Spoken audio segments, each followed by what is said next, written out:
It's Dave Joe Howe once again for Punch Out Boxing. Pleased to be joined by the European and the IBO Intercontinental Super Flyweight Champion. That's a mouthful there. Lauren Parker, how are you? Yeah, I'm very well, thank you. Yeah, happy, achieving things now, and it's nice to be in this position. I remember not so long ago having interviews and them saying, where do you predict yourself at the end of 2023? And I said I'd have a European title. So yeah, I have one now, and it's nice that my hard work is sort of paying off. So yeah, it's nice. I'm just having some nice downtime now, relaxing. I am back to training, funny enough, but I'm just kind of just soaking it up and yeah, and just enjoying it and allowing myself to enjoy Christmas as well. So all round good. No, that's fantastic. I mean, if we look back a few weeks and when you fought for the title and when your hand was raised at the end, talk to us about what that was like, because this is your second title now. The IBO Intercontinental was your first. You're now a European champion. So how did the night go down? And getting your hand raised at the end, what was that experience like? Do you know what? I think the whole experience, from even just boxing at York Hall, was fantastic for me. Boxing for a European title in itself was crazy. There was so much that went into this fight, and I've had to come from some real setbacks at the beginning of the year as well. I had a major injury. I had to undergo spinal surgery, and the fact that I got through that, and got myself this shot. Well, Steve Goodwin got me the shot, and getting my hand raised on that night, it was kind of like everything had come together. All the stresses, the training, because I had 2 fight camps back to back, and it was like, do you know what? All the stress, the worry, the fear at the beginning of the year, thinking, am I even going to be boxing ever again? It kind of all paid off, and yeah, it was the best feeling ever. It was, people say, oh, it's so good to box at York Hall, and unless you've done it, you're never really going to know. But this fight in particular as well, I had such a big crowd too, like probably my most support that I've ever had, probably around about 250 people. Like normally when I boxed on previous shows in Sheffield, I'm not even from Sheffield, I'm virtually 3 hours away, I'd get like 60, 70 people there. So 250 people screaming at York Hall was it was quite an experience, and one that I'll never forget. But yeah, what a night. I don't think I'm ever going to forget that, really. It topped the IBO. I mean, the IBO was great. It was on the BBC, on TV, and first title. I don't think, you say to yourself, you won't beat that feeling of winning your title. But to be honest, I think this did top it because of everything that went into it. Yeah, fantastic night. So good. I mean, people always follow up with what's next, world titles, this, that, the other. You're going to have some downtime now, quite well deserved as well during the festive break. But on a serious note, I mean, looking at the world champions at Superfly, looking at the domestic scene, you've got people like Shannon Ryan, climbing up the ranks as well.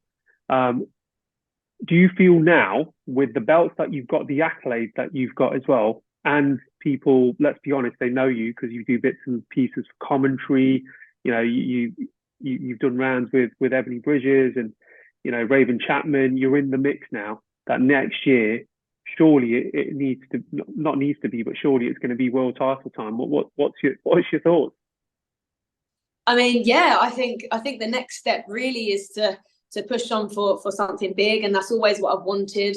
It's a funny one, because if I look back ages and ages ago, like I never even thought that I'd be a professional fighter. Like the goal was to do really well as an amateur, maybe go to the Olympics or whatever. That never happened. But so to turn professional and didn't really have big goals at the beginning, but the fact that I'm constantly proving to myself that, do you know what, you are capable and you can do it. And I kind of feel like I've always had that. I've always known that I could achieve in the sport, but I think it's getting those opportunities and actually doing it. So now that I can say that I've got 2 titles, I think the next step really is to push on for something big. I'm not too sure when that opportunity will come. I might have to defend the European first, which is really quite an obvious first step. But if something big come up and we see it right, and the money was good, I guess, because at that point, my next fight, really, I really want to be getting something out of the fight. I mean, I told you off camera that what went into this European title fight, and it was pretty crazy. So I want to be able to get rewarded financially as well, which would be good. So yeah, definitely. I think by the end of 2024, a world title shot or an opportunity would be great. You know, there's some big names and some great fighters, and I do genuinely believe that I can box well and compete and hold my own against any of them, really. So yeah, it would be interesting to see what's next. Yeah, I mean, you're certainly in the mix now, Lauren. I mean, you know, holding 2 belts and rising up the rankings. And when you look at your domestic sort of rivals as well, obviously you wish them well. But sometimes do you feel, in terms of a bigger platform, you're noticing people that are relatively novice getting the accolades sooner? Is that sometimes a bit frustrating when you've got someone who's like yourself and a similar mode, who's had, you know, you've had 10 fights, you've got someone else who's had 12 fights, but they're not getting the recognition, whereas someone who comes on the scene and they're signed with 258 or Matchroom or, you know, or Queensbury, it's like, you know, 2 fights in and this is a person to watch, this is a person to watch. Is that sometimes frustrating as a fighter? Do you know what? I feel like I've kind of had it my whole career. I feel like I've been completely looked over at points, even in the amateurs. You know, I belong to the camps and everything, and I'd put in a good solid performance. I get such good feedback, and all of a sudden you get that note to say, sorry, you never made it. And I kind of feel like it's exactly the same with the pros, and I think my boxing is going to have to do the talking, and I've kind of accepted that now. But you know, I never take it away from any of these fighters, and I've got a lot of respect for them. You know, there's big names, or so-called big names that are out there, and people are, you know, big them up and everything, but they don't have 2 belts. They haven't had 10 fights. And I just, and it is a bit frustrating, because I kind of think, well, what have you got to do to kind of, you know, get your face out there? I think one of the big things is, you know, when these people, you know, are debuting on big matchroom shows, I'm like, wow, like really? And all the limelight is on them. And it's one of those things, and I always say, I think if the boot was on the other foot, I probably wouldn't moan myself.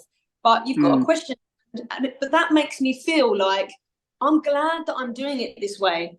I'm kind of glad that I'm doing it the hard way, as they call it, because, you know, when you do win and when things, you know, all come together, that feeling is a lot better. So yeah, the answer to your question is, yeah, it is frustrating. And I think, you know, I've proved myself now. I spar with a lot of these people, and I think deep down they know that I'm a very, very good contender. But I do feel like I get overlooked, you know, and it's a shame, really. But now that I've got my belt, hopefully opportunities will start coming, and again I can just prove with my boxing, and that will shine through in the end. So, but I'm very on the point that hard work pays off, and you must stay persistent in whatever you do in life, and I believe that it will come together in the end. So yeah, just gotta keep doing me, really, and just be me and true to myself. And I don't want any given things. I don't want nothing given to me. I want to work for it, and yeah, go as far as we can go. I'm sure you will. I mean, it's, you know, you're going up the rankings, and your name is featured in some of the lists. So it's only a matter of time now, isn't it, where you're going to be put into a mandatory position where people can't avoid you, and those fights rightfully so will happen, and they probably won't be at the York Hall. They'll probably be at, you know, in an O2 or a Wembley Arena or a Copper Box. I mean, you're looking forward to, you know, those. Which stadium would you want to go out of the big 3 in London? I'd probably say maybe the O2. I think that was a big thing for me. I remember it was so funny how you sort of like visualize things, but I'd go and watch like concerts back in the day, and I remember like walking down and the arena's filling up, and I'd kind of visualize and think, oh, one day I'd love to be here, like almost like visualizing walking out to all this crowd. And you know, I don't feel like I'm that far away now, so it's kind of like things are really paying off, and just trusting the process really, you know, is key. And yeah, I'd love to walk out into arena that big and to be able to showcase what I work on and, you know, my skills and stuff. But I think if we're going to be doing those sort of things, you know, it's only right that the logistics and the financial side of things is right too. I've had to work hard to get myself into this position. I've had to fork out a hell of a lot of money to be in this position. So, you know, things and opportunities need to be correct. But I genuinely believe, like with my manager, Steve Goodwin, I do believe he's a very clued up man, and I trust him as well. I've got a good relationship with him, and we've worked very closely together to get that fight on that's just happened.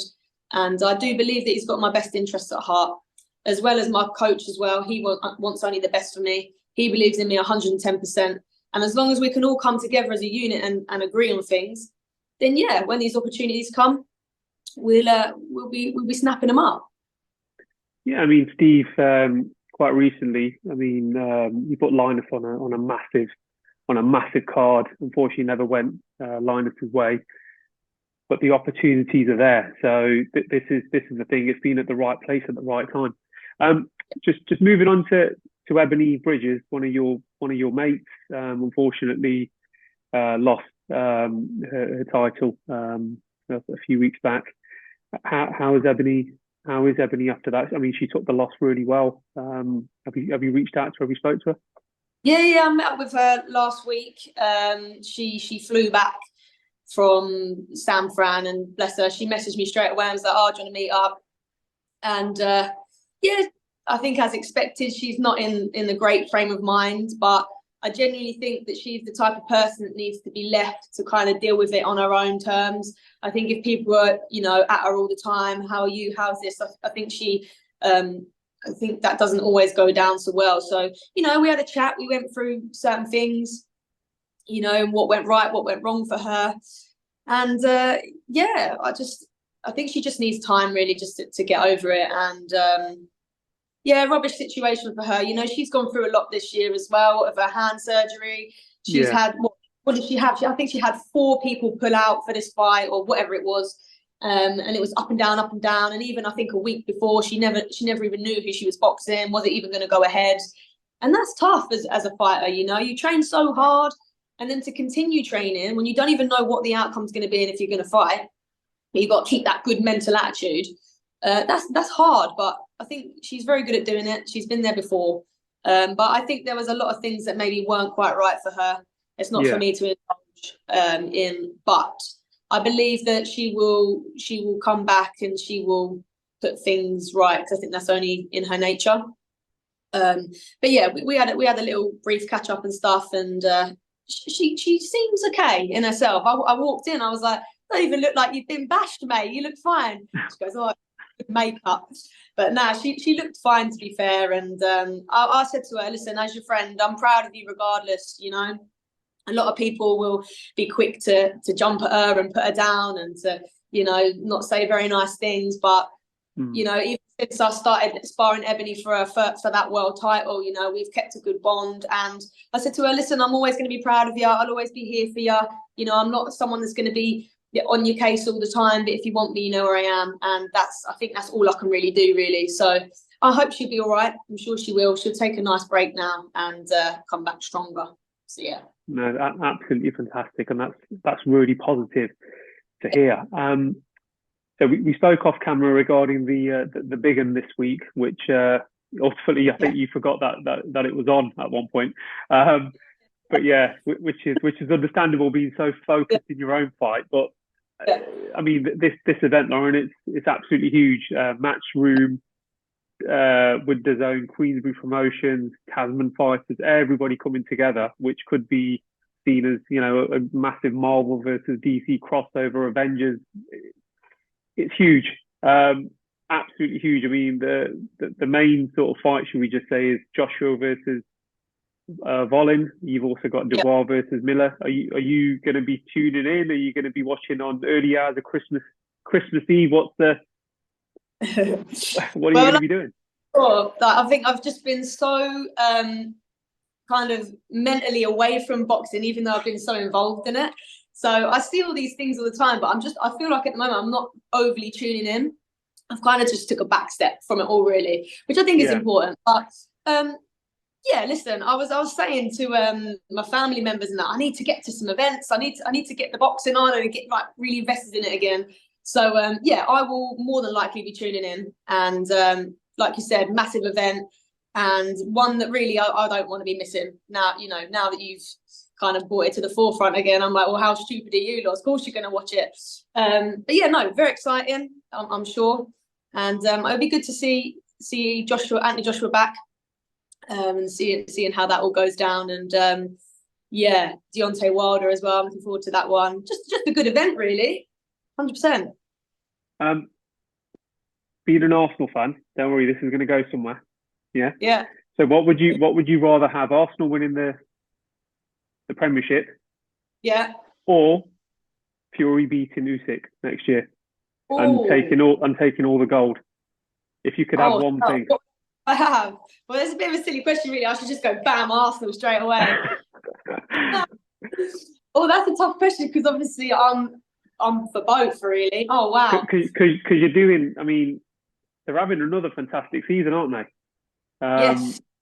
Yeah, well. And it's very, very close. I mean, the way Man City are dropping points at the moment, it's extremely close, isn't it? So yeah, could be a reality. Both could be a reality. You know what? I think on that one, I'd have to go with. I've got to go with Arsenal, 100%. Arsenal through and through. My family. Do you know what? If they win, it's just havoc. So I think just go safe for Arsenal all day long. So yeah, we'll go with that.